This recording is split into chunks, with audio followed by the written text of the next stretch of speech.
Welcome to the Tech Egg. Don't get scrambled. Enjoy the video. You start by opening Waze and granting the required permissions so voice can operate. Make sure your phone's media volume is up and not on vibrate. Otherwise, Waze can speak but you won't hear it. If you use Bluetooth or a wired headset, connect it now and choose it as the audio output in system settings. Once done, tap the search bar to activate the main screen because we'll go straight into the app settings to enable voice guidance.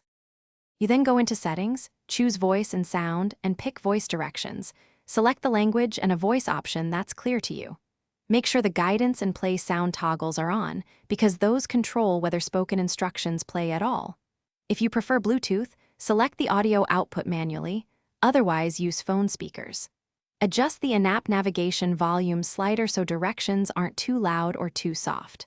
Finally, you finish by running a quick 3-minute test route and listening for timely prompts and suitable volume. If prompts are delayed or missing, force close Waze and reopen it. Make sure app permissions for microphone and notifications remain enabled.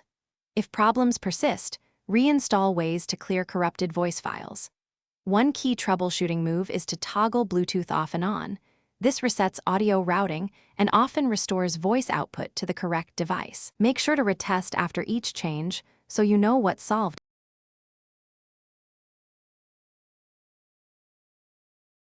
Thanks for watching. Consider subscribing if I helped unscramble your problems.